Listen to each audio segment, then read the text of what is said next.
Hello anime fan, स्वागत है तुम लोगों का एनी एक्सप्लेन की इस वीडियो में। और इस वीडियो में मैं एक्सप्लेन करने वाला हूँ साइको पास का एपिसोड 17। सब्सक्राइब कीजिए एनीमे एक्सप्लेन को और बेल आइकन दबाइए जिससे आप हमारी वीडियो कभी मिस नहीं कर पाएंगे। तो एपिसोड के स्टार्टिंग में हम देखते हैं कि अब सोसाइटी पूरी तरह से शांत हो चुकी होती है और जितने भी केओस हुए थे वो सभी बंद हो जाते हैं। और अब सिचुएशन ऐसा है कि माकाशिमा को पकड़ लिया गया है और जितने भी हेलमेट पहने लोग थे उन सभी को एलिमिनेट कर दिया गया है। लेकिन अब भी इन्फोर्सर्स और इंस्पेक्टर्स के दिमाग में एक चीज चल रही है कि आखिर कागारी कहाँ पर है। और दूसरे सीन में हम देखते हैं कि अकाने और कोगामी हॉस्पिटल में होते हैं जहाँ पर उनका मरहम पट्टी करने के बाद चेकअप हो रहा होता है और उन दोनों के बीच में कन्वर्सेशन होता है जिसमें अकाने उससे पूछती है कि क्या हम जीत गए, और कोगामी बोलता है कि इससे कोई फर्क नहीं पड़ता कि हम जीते हैं या हारे हैं। और उन दोनों के बीच में सिविल सिस्टम के जजमेंट और लोगों की मेंटालिटी को लेकर के बात होने लगती है। और एंड में कोगामी ये बोलता है ह्यूमंस एक समझदार वुल्फ हैं, ना कि भीड़ को फॉलो करने वाले कोई शीप्स। और वो ये भी बोलता है कि किस तरह से ये केस अभी सॉल्व नहीं हुआ। हमारे पास माकाशिमा के खिलाफ बहुत सारे सबूत हैं और हम उसे सजा दिलवा कर रहेंगे। और वो आगे ये भी बोलता है कि अभी भी कागारी मिला नहीं है तो ये केस अभी भी चलता रहेगा। और यहाँ दूसरे सीन में हम देखते हैं कि गिनोजा और बाकी के इन्फोर्सर्स एक स्टेडियम में बैठे होते हैं जहाँ पर उन पेशेंट्स को ट्रीट किया जा रहा होता है जो कि इस दंगों से इफेक्ट हुए हैं, यानी जिनका साइकोपास बहुत ज्यादा बढ़ गया है। और यायो ये बोलती है कि किस तरह से माकाशिमा एक मॉन्स्टर है जिसने आम जनता को इतने बड़े केओस में डाल दिया। और उनके कन्वर्सेशन से हमें ये पता चलता है कि सारे हॉस्पिटल्स और वो जगह जहाँ पर ट्रीटमेंट होता है दंगों के कारण इतनी ज्यादा भर चुकी है कि उनके पास और लोगों को रखने की जगह ही नहीं है। इसीलिए एंड में वो इतने बड़े स्टेडियम में लोगों का ट्रीटमेंट कर रहे हैं। और वो आपस में ये भी बात करते हैं कि किस तरह से माकाशिमा को कोर्ट में लेकर के जाया जा रहा है। और टोटोमी बोलता है कि क्या उन लोगों को याद भी होगा कि आखिर कोर्ट में जजमेंट दिया किस तरह से जाता है। और तभी गिनोजा को चीफ का कॉल आता है और दूसरे सीन में हम देखते हैं कि वो चीफ गिनोजा को बताती है कि किस तरह से अब माकाशिमा का केस हायर लेवल के लोग हैंडल करेंगे, तो जिस कारण से उन्हें इस केस से हटाया जा रहा है। और ये सुनकर के गिनोजा बोलता है कि आखिर वो ऐसा कैसे कर सकते हैं क्योंकि उन लोगों ने इस केस पर बहुत मेहनत की है और वो माकाशिमा के किए हुए सभी क्राइम्स को प्रूव करने के बहुत पास में है। और ये सुनकर के चीफ बोलती है कि ये सब हम हैंडल कर लेंगे और तुम्हें एक चीज ध्यान रखने की जरूरत है कि तुम्हारा एक इन्फोर्सर कागारी यहाँ से भाग गया है, जबकि इस बुढ़िया ने ही बेचारे कागारी को टपका दिया। और ये सुनकर के गिनोजा बोलता है कि आखिर आप ऐसा कैसे कह सकती हैं, हमारे पास इसका भी कोई सबूत नहीं है। और गिनोजा ये बात जाकर के बाकी के इन्फोर्सर्स और इंस्पेक्टर्स को बताता है। और ये सुनकर के कोगामी बिल्कुल भी खुश नहीं होता और वो उल्टा गिनोजा से ही पूछने लगता है कि क्या तुम मुझे बता सकते हो कि आखिर हमें इस केस से दूर क्यों रखा जा रहा है। और बेचारे गिनोजा के पास भी इसका कोई आंसर नहीं होता, तो वो एंड में यही बोलता है कि अगर तुम्हें कुछ पूछना है तो जाकर चीफ से पूछो। और ये सुनने के बाद कोगामी गुस्से में वहां से चला जाता है और गिनोजा बाकी के लोगों से बोलता है कि अभी हमारी मेन प्रायोरिटी कागारी को ढूंढना है। और तभी सीन शिफ्ट होता है और हम देखते हैं कि माकाशिमा एक बेड पर लेटा हुआ होता है। और अपनी अपनी सांसें थाम लो क्योंकि अब तुम लोगों को पता चलने वाला है सिविल सिस्टम का असली सच।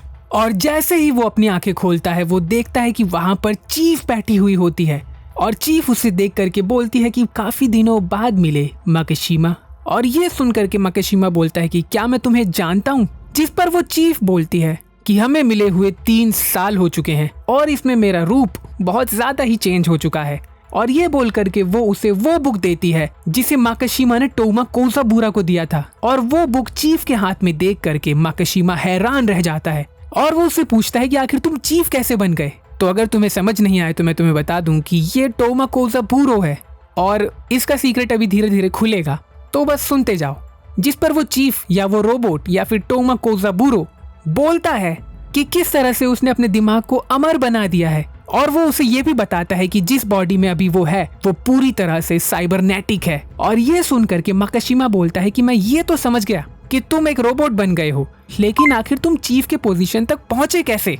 जिस पर अब टोमा कोज़ाबुरा पूरा का पूरा सच बताता है कि आखिर किस तरह से ऐसे लोग जिनके साइकोपास को सिविल सिस्टम स्कैन नहीं कर सकता है उनके ब्रेन्स को वो स्टोर करता है। और जिस जगह में वो स्टोर करता है वो वही जगह थी जहां पर जे और कागारी थे। यानी उस पूरे जगह में लगभग 200-250 ब्रेन्स का एक पूरा नेटवर्क है और वो सारे के सारे लेटेंट क्रिमिनल हैं और वही लोग इस चीफ की बॉडी को एक एक करके कंट्रोल करते हैं और पूरे वर्ल्ड के डिसीजन और उनके लोगों को कंट्रोल करते हैं। और टोमा कोजाबुरो आगे ये भी बताता है कि किस तरह से वो माकाशिमा को एक भगवान बनने के लिए इनवाइट कर रहे हैं। यानी वो चाहते हैं कि माकाशिमा भी अपनी इस बॉडी को खत्म करके अपने ब्रेन को सिविल सिस्टम के नेटवर्क के साथ जोड़ ले, ताकि सिविल सिस्टम और ज्यादा स्ट्रांग हो सके और उसके डिसीजन पावर और ज्यादा एक्यूरेट हो जाए। तो इतना सब कुछ देखने के बाद अगर मैं इस सिविल सिस्टम में होता तो मैं पक्का एक लेटेंट क्रिमिनल बनता। और इस समय मुझे ऐसा लग रहा है कि माकाशिमा ने जितनी भी चीजें की थी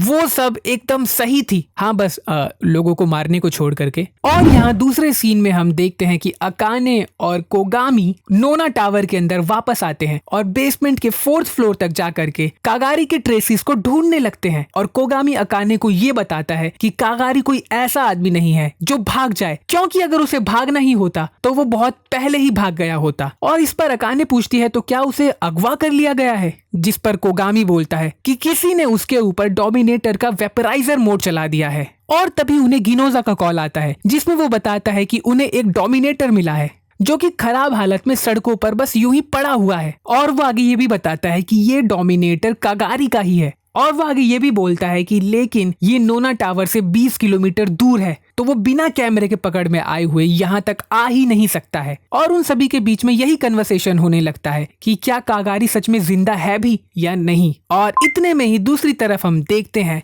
कि टोमा कोजाबुरा या फिर चीफ या फिर वो रोबोट, जो भी तुम कह लो, वो माकाशिमा को लालच देने लगता है या लगती है, जो भी, पता नहीं अब क्या बोलना चाहिए। तो वो माकाशिमा को लालच देने लगता है कि अगर वो उनके साथ मिल जाएगा तो वो एक भगवान बन जाएगा और इस सोसाइटी को पूरी तरह से रूल कर पाएगा। और वो उसे पूरा का पूरा डिटेल बताती है कि कैसे शुरू में पहले सिविल सिस्टम एक एक्चुअल में सिर्फ एक कंप्यूटर हुआ करता था, लेकिन उसकी प्रोसेसिंग पावर और लॉजिकल रीजनिंग उतनी ज्यादा एडवांस नहीं थी। तो इस चीज को बैलेंस करने के लिए लोगों के असली ब्रेन को लगाया गया और अब उनकी इन्वेंटरी में लगभग 250 से ज्यादा ब्रेन्स हैं। यानी 250 से ज्यादा लोग हैं जो मिल करके लोगों के डिसीजन को इन्फ्लुएंस करते हैं। और वो बहुत कुछ बोलता है और एंड में माकाशिमा इतना सब सुनने के बाद मना कर देता है। और सच बताऊं तो माकाशिमा इस समय मुझे एक हीरो लग रहा है और ये चीज चीफ को बिल्कुल पसंद नहीं आती। और हम देखते हैं कि उसने टेबल के नीचे एक डोमिनेटर छुपा रखा होता है और जैसे ही वो डोमिनेटर माकाशिमा की तरफ एम करती है, माकाशिमा उसके चेहरे पर बुक फेंकता है और जैसे ही उसकी आंखें बंद होती है, माकाशिमा धैपटकी पर धैपटकी मार कर पहले तो उसका डोमिनेटर उसके हाथ से गिराता है, उसके बाद उसके हाथ और पैर तोड़ देता है। और ये देख करके मेरे मन में माकाशिमा के लिए रिस्पेक्ट बढ़ चुकी है। और ये देख के सिविल सिस्टम उससे पूछने लगता है कि आखिर उसने ये डिसीजन क्यों लिया, जिस पर माकाशिमा बोलता है मैं कांच के बर्तन में बंद होकर के रहने के बजाय अपने गेम को खुद खेलना पसंद करूंगा। और ये बोल करके वो चीफ को बुरी तरह से पीटता है। और जब मैं चीफ की आंखों में डर देखता हूँ तो सच बता रहा हूँ मुझे बहुत अच्छा लगता है। और अगर तुम चाहो तो मेरे साइको पास को स्कैन कर सकते हो, जो कि लगभग मुझे पता है कि इस टाइम 400-500 तो पहुंचा ही होगा। लेकिन मैं दावे के साथ कह सकता हूँ कि तुम में से 80% लोगों का यही विचार होगा। और माकाशिमा बातों ही बातों में उसे ये भी बताता है कि किस तरह से उसे पता चल चुका है कि वो एक प्लेन में है और अब वो एस्केप करने वाला है। तो वो सिविल सिस्टम को बहुत बुरी तरह से पीट के उस रोबोट को पूरी तरह से डैमेज कर देता है और वो किसी प्लेन में होता है जो कि धीरे धीरे क्रैश हो रहा होता है। और जाहिर है कि वो इस क्रैश से बच जाएगा। और सिविल सिस्टम के बारे में पूरी तरह से पता चलने के बाद ये एपिसोड यहीं खत्म हो जाता है। तो आई होप तुम्हें वीडियो लगा तो तुम इस वीडियो को लाइक कर सकते हो, इस चैनल को सब्सक्राइब कर सकते हो, इसे शेयर कर सकते हो और मैं मिलता हूँ तुमसे अगली वीडियो में। तब तक के लिए पीस।